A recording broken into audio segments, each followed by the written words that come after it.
Iron Man VR is a PlayStation 4 exclusive and was released on July 3rd, 2020. This is the first game that allows you to step into the suit of Iron Man in virtual reality. In this video, I'm going to talk about my experiences with this game and how I felt stepping into the suit of Iron Man.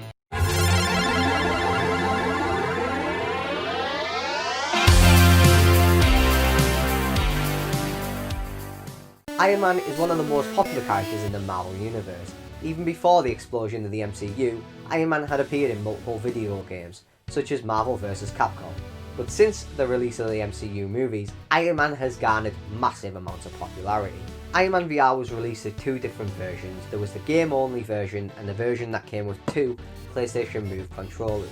I got the version with the two controllers because I already had the headset, but I was one of those idiots that got the headset and didn't get the Move controllers, and then the Move controllers went up massively in price.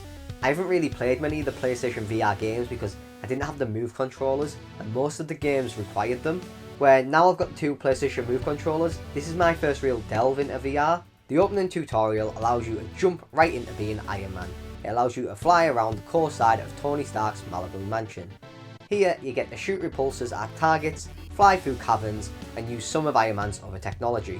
Not like Superman 64. This is completely different from Superman 64. This opening tutorial may sound like Superman 64, but it's nothing like Superman 64, okay? This game is split up into two sections. One section you get to play as Tony Stark, and the other section you get to don the Iron Man suit. Some of the sections with Tony Stark are really cool. You get to go to his gym and sing some basketballs, lift weights, do pull-ups.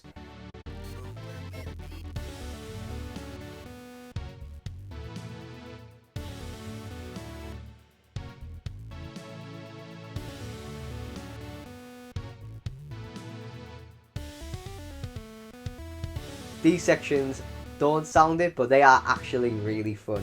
Getting to interact with stuff around Tony Stark's house had me howling.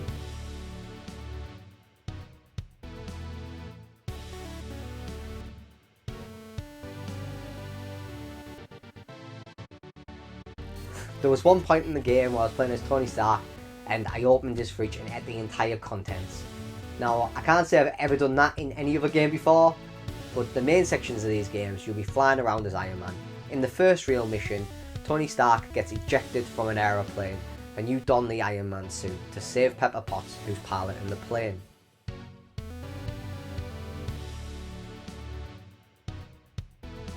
I thought it'd be really hard to pilot the Iron Man suit using the PlayStation Move controllers because currently they're quite out of date.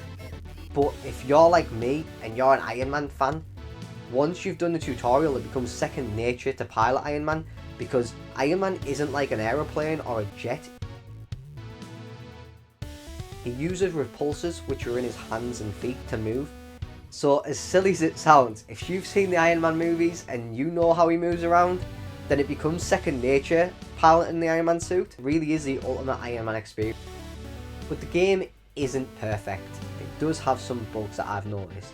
Some simple things like when you're moving your arm up when you're playing as Tony Stark, it doesn't always go up or go in the direction that you think it's going to go with. I think this is because the PlayStation Move uses the camera, so if you're not in the right place for the camera to see you, then it doesn't work as you expect. I was playing this in an enclosed space though. I didn't have as much room as I'd like because I was trying to record myself playing it and I only really have the setup downstairs. I couldn't play it in here because there just isn't enough room in here for me to play it. But that was the biggest room I had in the house. And I was still finding myself punching the wall at some points. There's also sections where you're playing as Tony Stark and you might go to pick something up and your hand will just go straight through the object that you think you can pick up.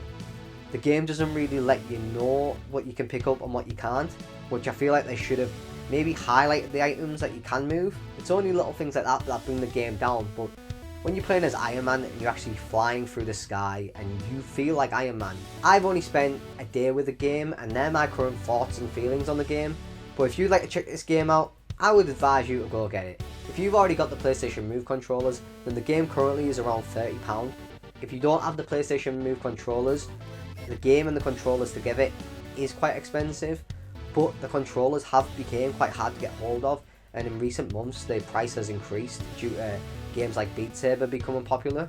But again, that's my time with Iron Man, and I've really enjoyed it. I can't wait to play more of it. If you've enjoyed this video, please give it a like and subscribe to the channel. I want to make more videos on current releases, and your support would really help.